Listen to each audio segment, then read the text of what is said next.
모세와 아론과 회중의 지도자들이 고핫 자손들을 그 종족과 조상의 가문에 따라 계수하니 30세부터 50세까지 회막에서 복무하고 봉사할 모든 자, 곧 그 종족대로 계수된 자가 2750명이니 이는 모세와 아론이 여호와께서 모세에게 명령하신 대로 회막에서 종사하는 고핫인의 모든 종족 중 계수된 자이니라. 게르손 자손 중 그 종족과 조상의 가문을 따라 계수된 자는 30세부터 50세까지 회막 봉사에 참여하여 일할 만한 모든 자라. 그 종족과 조상의 가문을 따라 계수된 자는 2630명이니 이는 모세와 아론이 여호와의 명령대로 회막에서 종사하는 게르손 자손의 모든 종족 중 계수된 자니라. 무라리 자손의 종족 중 그 종족과 조상의 가문을 따라 계수된 자는 30세부터 50세까지 회막에서 복무하고 봉사할 모든 자라. 그 종족을 따라 계수된 자는 3200명이니 이는 모세와 아론이 여호와께서 모세에게 명령하신 대로 무라리 자손들의 종족 중 계수된 자니라. 모세와 아론과 이스라엘 지휘관들이 레위인을 그 종족과 조상의 가문에 따라 다 계수하니 30세부터 50세까지 회막 봉사와 매는 일에 참여하여 일할 만한 모든 자, 곧 그 계수된 자는 8580명이라. 그들이 할 일과 짐을 매는 일을 따라 모세에게 계수되었으되 여호와께서 모세에게 명령하신 대로 그들이 계수되었더라. 오늘 본문의 내용을 보면요, 모세와 아론과 회중의 지도자들이 하나님이 명령하신 대로 30세부터 50세까지의 레위 자손을 계수합니다. 그 종족과 조상의 가문을 따라 고핫 자손이 2750명, 게르손 자손이 2630명, 무라리 자손은 3200명입니다. 이들은 회막에서 복무하고 봉사할 자로 총 8580명이다 라는 내용이 오늘 본문의 내용입니다. 오늘 이 본문을 통해서 우리가 좀 살펴볼 게 있어요. 내가 지금 어디에 서 있는지, 그것이 어떤 의미를 갖고 있는지를 살펴보도록 하겠습니다. 사람들이 신앙생활을 하면서 종종 고민하는 것들이 있어요. 내가 지금 이 자리가 하나님이 원하는 자리인가? 또 내가 지금 제대로 하고 있는가? 또 나만 하는 거 아닌가 하는 생각이 들어요. 어떤 때는 좀 비교할 때가 있죠. 누구는 이렇게 이렇게 영광을 받고 있는데 나는 이렇게 허드렛 일만 하는 거 아닌가 하는 그런 생각을 갖기도 합니다. 또 어떤 때는 꼭 내가 꼭 해야 되는가, 다른 사람이 좀 하게 내버려 두지 이러면서 미루는 경향도 있어요. 또 어떤 때는 나 혼자 다 할 필요 없지, 나 말고 다른 사람이 있겠지 하면서 회피하는 그런 경우도 있어요. 그런데 우리가 그런 상황 가운데 있을 때 한 번 더 생각을 해볼 필요가 있어요. 하나님께서 우리에게 맡기신 사명은 그냥 단순한 어떤 일을 하는 거다 하는 역할이 아닙니다. 그걸 통해서 하나님의 뜻이 이루어지는 자리가 하나님이 우리에게 말씀하시는 자리입니다. 그러니까 이것을 기억을 하셔야 돼요. 내가 어떤 일을 하는데 그 일의 강도나 또 그 일이 좋다 나쁘다, 그 일이 사람들에게 영광이 된다 안 된다 이런 차원이 아니라 그 일이 곧 하나님의 뜻을 이루는 사명의 자리, 그걸 통해서 하나님의 뜻이 이루어지는구나 한다고 생각한다면 그 일이 어떤 일이든 간에 내게 맡겨진 것이 감사할 수 있게 되는 거죠. 자, 오늘 본문 34절부터 41절에 보면요, 레위 자손 중에 고핫, 그 다음에 게르손, 무라리 자손을 각각 계수하는 장면이 나옵니다. 하나님께서 이들을 계수하는 목적은 단순해요. 이들을 통해서 하나님의 일을 이루시는 거예요. 성막의 봉사, 곧 하나님이 임재하는 거룩한 장소에서 섬기게 하려고 하나님이 이들을 부르셨다는 거예요. 그래서 게르손 자손은 덮개와 휘장을, 그리고 무라리 자손은 기둥과 구조물들을 하게 하시는 거죠. 이 사람들이 이 일을 통해서 이거 짐 메고 가면 힘들 텐데, 다른 사람들은 자기네 집만 지고 갈 텐데 이렇게 생각할 수도 있지 않겠습니까? 그런데 그게 아니라 이걸 통해서 하나님이 우리와 함께 가는구나 라는 것들을 알게 되는 거죠. 그래서 하나님의 이 명령 안에는 필수한 역할들을 서로 감당할 수 있게 되죠. 그리고 그걸 통해서 하나님의 일이 드러나게 되는 거예요. 그런데 의외로 많은 사람들이 이 세상에 살면서 또 신앙생활 하면서 어떤 일이 좋은가, 어떤 일이 편한가, 또 어떤 일이 영광을 받을 것인가, 어떤 일을 하면 사람들에게 좀 잘나 보이는가 뭐 이런 거에 관심이 많아요. 그러나 하나님은 거기에 관심이 많지 않습니다. 이 세상에서 사람들이 평가하는 중요한 일, 뭐 좋은 일, 편한 일 이런 거에 관심이 없으십니다. 하나님은요 그냥 하나님의 명령에 순종하는가 순종하지 않는가에 관심이 있어요. 사랑하는 성도 여러분, 오늘 우리의 영적인 눈이 반드시 열려지셔야 됩니다. 내게 주어진 자리는요 그냥 일하는 자리가 아니라 그곳이 하나님의 역사가 일어나는 자리라는 사실입니다. 하나님의 일은요 우열이 없습니다. 좋고 나쁨도 없습니다. 그 각자의 자리를 지킬 때 하나님의 역사가 나타나고 공동체는 온전해지는 역사가 일어납니다. 이 영적인 눈이 반드시 열려지셔야 됩니다. 그래야 신앙생활 할 때 주의 일을 어떻게 하는지 알 수 있어요.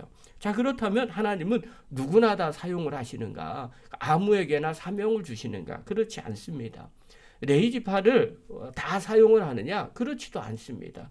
오늘 본문 보니까요 43절에 보니까 이렇게 말해요. 42절과 43절 제가 읽을게요. 무라리 자손의 종족 중 그 종족과 조상의 가문을 따라 계수된 자는 하면서 30세부터 50세까지 회막에서 복무하고 봉사할 모든 자라 이렇게 말합니다.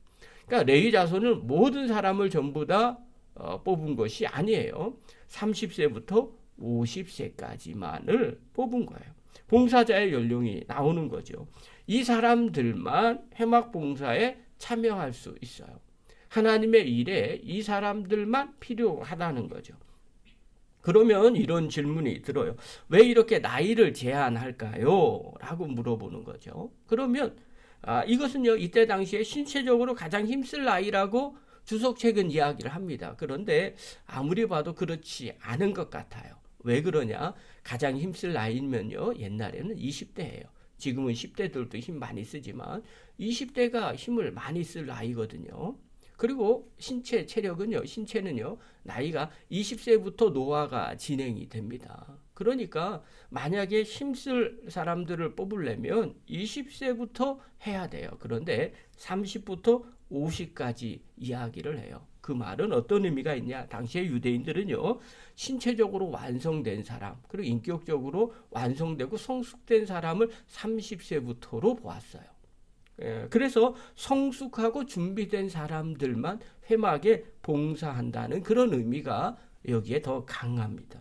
특별히 민수기 8장 24절에 보면요 뭐라고 나오느냐? 25세부터 회막에 봉사할 자는 30세부터 50세까지인데 25세부터 복무를 하라고 합니다. 5년 먼저 복무를 하라고 해요. 그런데 그 5년 동안은 견습 기간입니다. 그 견습을 다 하고 난 뒤에 비로소 30세가 돼서 회막에 봉사를 해요. 이 5년의 그 기간은요 25세부터 복무하라고 이야기하면 그 5년의 기간은요 하나님의 성막의 일을 어떻게 해야 되는지 훈련하고 배우는 기간입니다. 그래서 이렇게 제대로 훈련하고 난 다음에 성막의 봉사를 하라는 거예요. 뭐 어떤 의미를 담고 있냐면요. 하나님의 일은 그냥 하는 것이 아니라는 겁니다. 훈련 없이 감당할 수 있는 일이 아니라는 사실을 말해주고 있어요. 30세부터 50세까지만 얘기해도 아무나 뽑는 거 아니죠. 훈련하고 제대로 감당할 수 있는 사람들이 하나님의 일을 하라고 하나님은 말씀하시는 거예요. 사랑하는 성도 여러분, 준비된 헌신만이 하나님의 거룩한 일을 감당할 수가 있게 됩니다. 하나님은요 사실 아무나 쓰지 않습니다. 하나님이 원하시는 사람들을 사용하죠. 오늘날로 얘기하면 기도와 말씀 안에서 준비된 자, 또 주님 앞에서 순종하기로 마음먹은 자, 하나님은 그런 사람을 사용하시더라는 거예요. 저와 여러분 이 영적인 눈이 열려지셔서 주님 앞에 쓰임받는 종이 되기를 간절히 바랍니다. 자, 그렇다면 헌신이 힘들기만 할까? 우리가 주의 일을 할 때요 자꾸 세상적으로 눈으로 보니까 이거 짐을 메고 또 내가 세상 살아가는데 내 짐만 메기도 벅찬데 왜 주의 일까지 함께 해야 되는가? 또 왜 교회에서 그런 일까지 해야 되는가? 이렇게 고민하는 분들도 계세요. 그리고 또 그것이 힘들다고 생각을 합니다. 그러나 주의 일은요 그런 식으로 보는 것이 아닙니다. 헌신은요 영광이자 특권입니다. 그러니까 레위인들에게 있어서는요, 이 짐을 매는 거, 그리고 성막을 움직이는 거, 거기서 봉사하는 거, 이건 그냥 단순한 노동이 아니었어요. 그 자리는요, 아무나 가지 못하는 하나님을 가까이 하는 자리가 바로 그 자리라는 거예요. 이게 깨달아지면요, 내가 하는 이 일들이, 주님 앞에 하는 헌신들이 힘들다고 생각하지 않습니다. 그저 세상 일만 생각하고 세상적인 관점으로 보고 사람의 눈으로 보니까 새벽에 기도하는 게 힘든 일로 보입니다. 또 주일날 예배 드리는 것도 힘든 일입니다. 왜 다 같이 놀러 가야지? 왜 그런 일을 합니까? 근데 그건요, 1차원적으로 보는 겁니다. 영적인 눈이 열려지면요, 그것이 주님을 섬기는 자리고, 그것을 주님 앞에 영광을 돌리는 자리고, 그곳에서 주님 만나는 자리입니다. 이것은요, 일을 하는 그거와 차원이, 노동과 차원이 다르더라는 거예요. 기물을 옮기는 것, 그리고 다루는 것, 또 무거운 기둥을 옮기는 것, 그것이 사람들이 보기에는 저 사람들 자기 일하기도 벅찬데 왜 저런 것까지 할까? 힘들지 않겠는가? 이렇게 말할지 모릅니다. 그러나 그것은 전혀 그렇지 않습니다. 그것은 그걸 뛰어넘어서 하나님의 임재를 위해서 필요한 사람들이 그 일을 하는 겁니다. 그 일 때문에 하나님의 역사가 나타나고요. 하나님이 그곳에 임재해 계시고 사람들도 공동체가 주님을 만나는 통로가 그곳이 됩니다. 그 일을 하는 사람들이 바로 레위 사람들이었다는 겁니다. 사랑하는 성도 여러분, 우리는요, 억지로가 아니라 기쁨으로 주님을 섬겨야 됩니다. 하나님의 일을 한다는 것은요, 그냥 의무가 아닙니다. 세상적인 노동이 아닙니다. 하나님을 만나고 하나님을 거룩하게 만드는, 또 하나님의 일을 이루어내는 아주 최고의 특권입니다. 그 자리는요, 하나님이 예비하신 영광의 자리입니다. 그러므로 사랑하는 성도 여러분, 또 영상을 보는 귀한 성도 여러분, 지금 나의 자리가 어떤 자리인지 분명하게 깨닫고 그 자리를 지키는 성도가 되기를 바랍니다. 하나님은요, 지금도 각자의 자리에서 헌신할 사람들을 찾고 계십니다.